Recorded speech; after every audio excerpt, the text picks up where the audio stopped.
प्रभु यीशु मसीह में मेरे प्रिय भाई और बहनों, हमारे उद्धारकर्ता प्रभु यीशु मसीह के पवित्र और जीवन देने वाले नाम में मैं आप सभी का आज की इस दिव्य कृपा की प्रार्थना में हृदय से स्वागत करता हूँ। आज 23 अप्रैल गुरुवार है। ईस्टर के इस अनुग्रह भरे समय में हम एक बार फिर परमेश्वर की पवित्र उपस्थिति में एकत्र हुए हैं ताकि हम अपने दिन की शुरुआत उसके साथ करें, एक नई आशा, एक नया विश्वास और एक आज्ञाकारी हृदय के साथ। प्रिय भाइयों और बहनों, आज हम एक क्षण के लिए रुके और अपने जीवन को देखें। हम जीवित हैं, हमारे पास एक और दिन है, हम परमेश्वर की कृपा में हैं।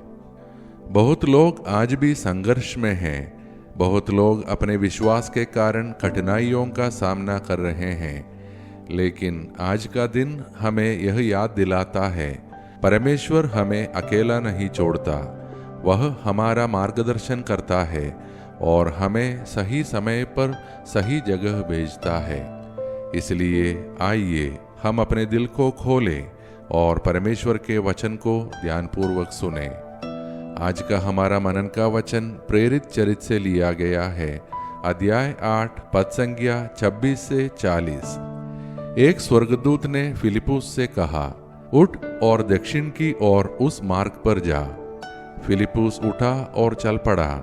वहां एक इथियोपिया का खोजा था जो यशायाह की पुस्तक पढ़ रहा था। पवित्र आत्मा ने फिलिपुस से कहा, उस रथ के पास जा।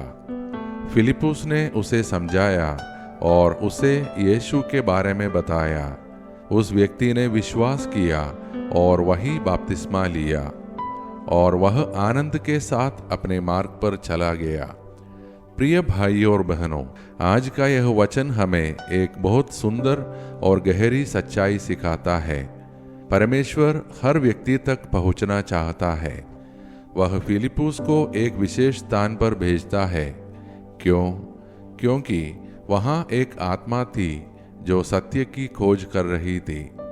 प्रिय भाइयों और बहनों, यह हमें सिखाता है परमेश्वर का कार्य बहुत व्यक्तिगत है। वह हमें भी उपयोग करना चाहता है ताकि हम दूसरों तक उसका प्रेम पहुंचा सकें।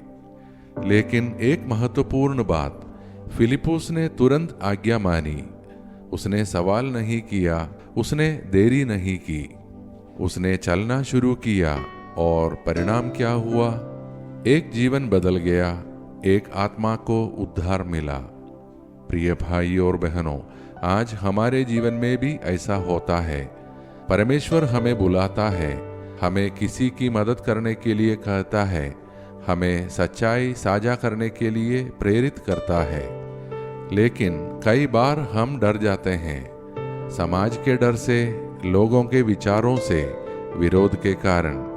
आज हमारे देश में भी कई लोग अपने विश्वास के कारण दबाव और कठिनाइयों का सामना कर रहे हैं। लेकिन आज का यह वचन हमें सिखाता है, यदि हम आज्ञाकारी होंगे तो परमेश्वर हमें उपयोग करेगा और उसके द्वारा बहुत जीवन बदलेंगे।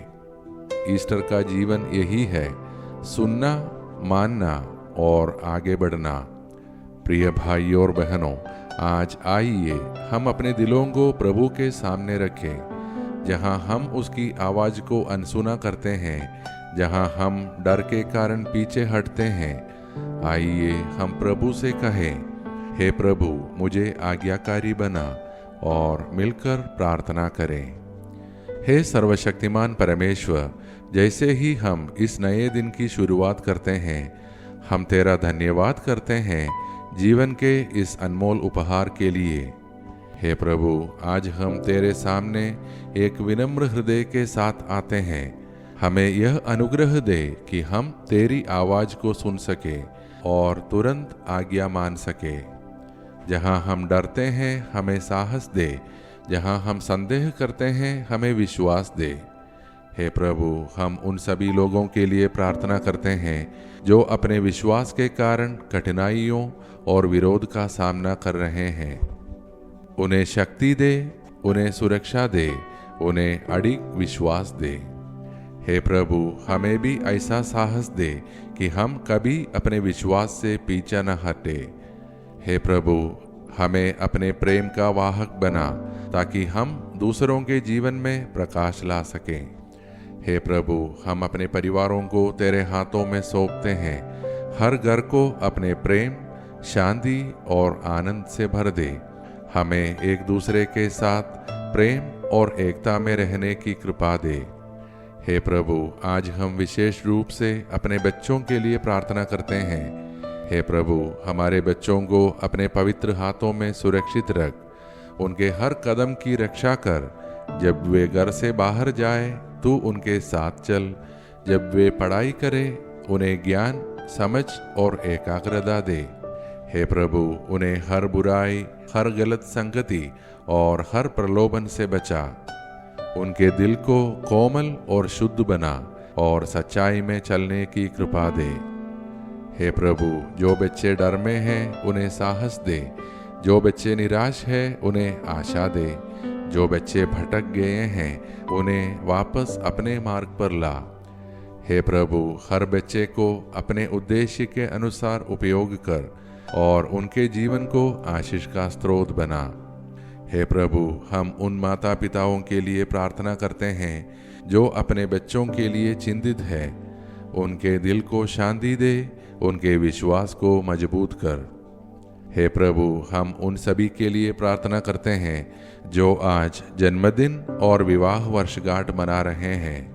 उनके जीवन को अपनी कृपा से भर दे।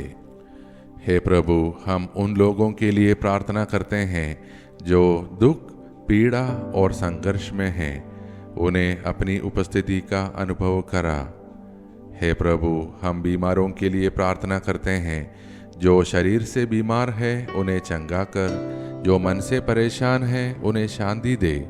जो आत्मा से थके हुए हैं उन्हें नई शक्ति दे।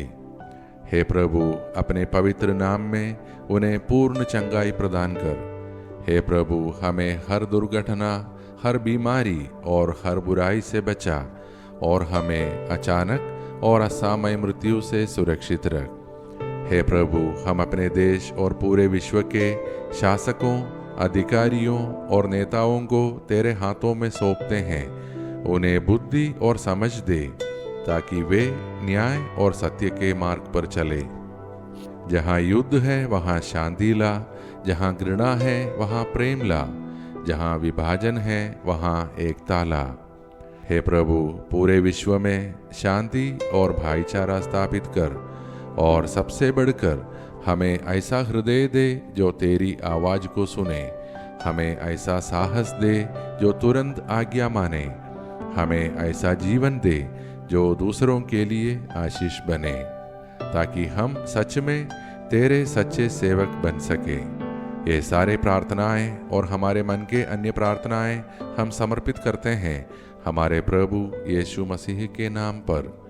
आमीन।